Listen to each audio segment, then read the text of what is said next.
The Hard Shoulder on Newstalk. With Nissan Subscribe and Drive. No deposit, no compromise, no fuss. Find out more at nissan.ie. Though we're going to talk about a class of people regularly accused of being out of touch with the great unwashed, and it's politicians continuing fallout today following the appointment of Catherine Zappone to the role of the UN Special Envoy for Freedom of Expression. Here speaking earlier this afternoon, Taoiseach Micheál Martin said it was time to move on. The Minister for Foreign Affairs in good faith, he in terms of wanted to pilot this idea of a special envoy in the area of human rights, and brought it forward to Cabinet. It was discussed at Cabinet. It was approved by Cabinet in the end. So, yeah, procedurally could be done a bit better, but I'm not going to. I think we're moving on from it. And oversight, that's it. Well, Micheál Martin is moving on from it. Larry Donnelly is an NUI lecturer, an NUI Galway law lecturer, and Fionn Sheehan is the Ireland editor at the Irish Independent. Gentlemen, you're both very welcome to the show. Fionn, is it time to move on? Well, not according to some within Micheál Martin's own party. Barry Cowan, the Foreign Minister, now prominent backbencher, is saying that clarity needs to be brought on the process and the procedure around this. And this is on foot of accusations of cronyism here. Whatever cronyism, there does appear to be something awry going on here when basically the Taoiseach doesn't know that what you would describe as kind of a politically sensitive appointment is about to be landed on the Cabinet table. So basically you have 41 main items on the agenda yesterday. Simon Coveney has 5 memos to bring. One of those memos is about the appointment of ambassadors, and in the fine print of one of those that memo is that a former government minister, Catherine Zappone, is going to be appointed. Now Micheál Martin says today that, God bless him, Simon Coveney didn't anticipate any of this furor. So poor little innocent Simon Coveney didn't expect that the appointment of a former cabinet minister who served with him in government only 2 years ago would attract any sort of public attention and controversy, because he's so gullible, naive and new to politics.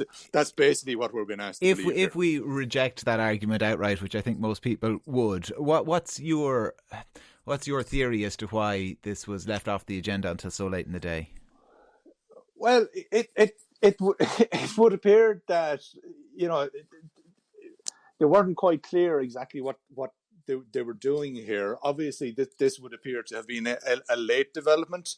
Doesn't really the job spec doesn't seem to be all that terribly detailed in terms of what Catherine Zappone will be doing. I don't think anybody's questioning Catherine Zappone's experience, her credentials in terms of the area of human rights, particularly on LGBT issues. She is back based now in the United States. So it's not about her qualifications here. It's how exactly did this appointment come about and how exactly it was put through government. Because there is, in effect, a no surprise clause within the 3 coalition parties. If anything that is of a sensitive nature is being brought up, Micheál Martin, Leo Varadkar and Eamon Ryan kind of trash it out in advance. It's a twist on the Economic Management Council that was there during Fine Gael and Labour of a decade ago, and previous coalition arrangements would have the same place. So you're not suddenly caught by surprise by something coming out.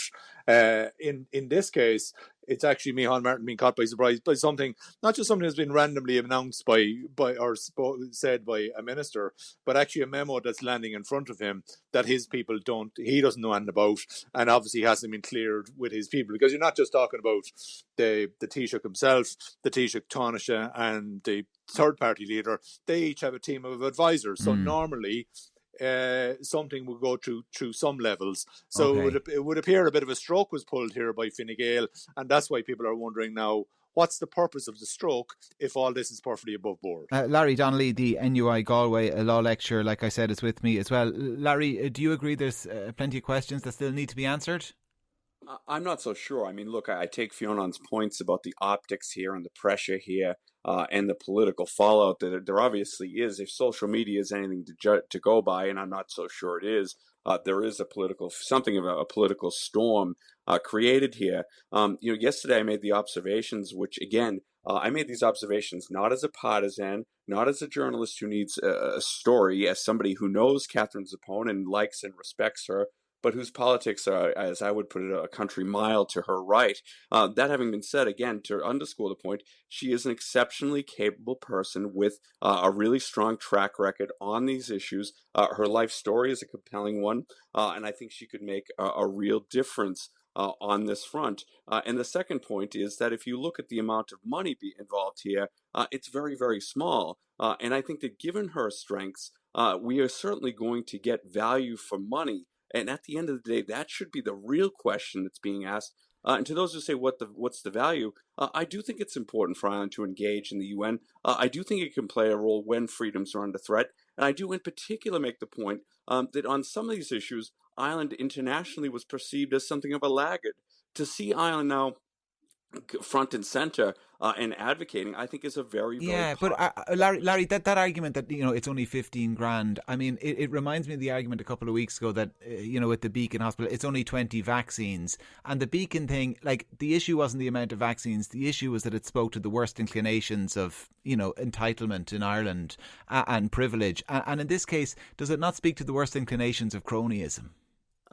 Look, I think I heard Leo Varadkar this morning, and of the points he made, I think that the most apt one was about if this was a senior civil servant or somebody else who was got the post, this wouldn't get a minute of media attention. I think it goes along with an attitude out there, a very anti-politician attitude, that politicians who are done, especially those who are defeated, that they should effectively crawl into a hole and disappear.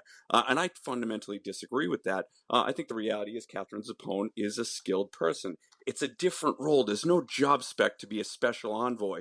We see that with special envoys in different places around the world. This isn't a permanent pensionable job with designated roles, etc. She is there to use a very definite skill set that she, in some ways, skills that are unique to her. She's in New York. She's willing to serve. It's going to cost very little, and the cost is important here, at least according to the people who are criticizing this on social media and elsewhere. We are going to get value for money, and that, at the end of the day, should be the fundamental question. So, to me, a lot of this outrage is really way over the top. Fionn, Micheál Martin and his cabinet colleagues will be calculating that most people will be in Larry's camp and will agree with the arguments he's making. Are they right, do you think, or is this likely to be a bit of a storm that could plague them? So if next week a former Fianna Fáil minister wants to be appointed as a special envoy to the Holy See to talk about abortion issues in the Christian world, will Larry be so relaxed then at that point? I don't really think so. So the issue here is actually beyond. It's going now beyond Catherine Zappone being a former minister of great capability and the role that she's been put into here, which the Department of Foreign Affairs could do with actually spelling out what exactly is this job, given that Simon Coveney thought it was just something that could be waved through. The wider issue here is Micheál Martin looks like a bit of an idiot again. Micheál Martin is again being undermined by Fine Gael. Leo Varadkar is again being cock of the walk and saying, well, we've done this now and people need to move on. So it's a wider issue about government and how it functions. That's what's been put into play here, because it is extremely embarrassing for the Taoiseach. We're only a couple of weeks ago he was effectively being almost the subject of a heave, although the rebels in the party are so incompetent they couldn't put anything together. But nonetheless, he was damaged by the outcome of the recent by-election. We've seen repeatedly over the past year, since this new arrangement was put in place, that to borrow another an Albert Reynolds phrase, there's kind of a temporary little arrangement for Micheál Martin as the Taoiseach, but really Leo Varadkar doesn't see that he's actually left the office. And there's an attitude there that, well, we can still do what we want. So if, again, it goes back to the point. If this was so wise and wonderful an appointment, why was it not done in the normal manner that you would see? I take Leo Varadkar's point that you could compare this to roles that John Deasy has had in the past on Capitol Hill in relation to illegal immigrants, Eamon Gilmore in South America in terms of peace accords in Colombia. But those roles were quite specific. We knew exactly what was involved there. They were spelled out. This one seems to be a little bit more obscure. We're not exactly being told what exactly it will involve. So they could do with adding that bit of clarity, and then that would certainly help to reassure people a little bit. Just what about that point, Larry, briefly, because someone has texted in to say it's a disgrace, the manner and the way that she was appointed. It should have been advertised, and that's from Liam. And that simple point, I mean, if she is so competent, at least advertise the role and there wouldn't be this scandal, would there? Well, I mean, look, maybe there wouldn't be a scandal, but I just go back to the point about a special envoy. This is somebody who's in who's in New York, who's in this position, who's offered to serve, who's doing so at very limited expense. If this was a different type of job, if it was a permanent post on a high salary with a wide-ranging ambit, then yeah, I would take all those points, and transparency is important. And I would agree. There are definitely issues here with the optics and with the process. There's no doubt about that. But my thinking is that this is largely a bubble story. I don't really see this getting a huge amount of traction. I think most people, once they see the amounts involved, will probably tune out. There will be outrage, of course, in certain quarters. But if Fianna Fáil or Micheál Martin is going to suffer, it's not going to be as a result of this. It's going to be as a result of some of the bigger, broader issues. All right. Well, Siobhan in Wexford has had her say, unfortunate that this fuss involves Catherine Zappone, as there aren't enough women in key roles like the one to which she has been appointed. It's only a part-time role after all as well, adds Siobhan. Larry Donnelly, NUI Galway Law Lecturer, and Fionn Sheehan, Ireland Editor with the Irish Independent. Thank you both very much for joining me here on the show. Plenty still to come.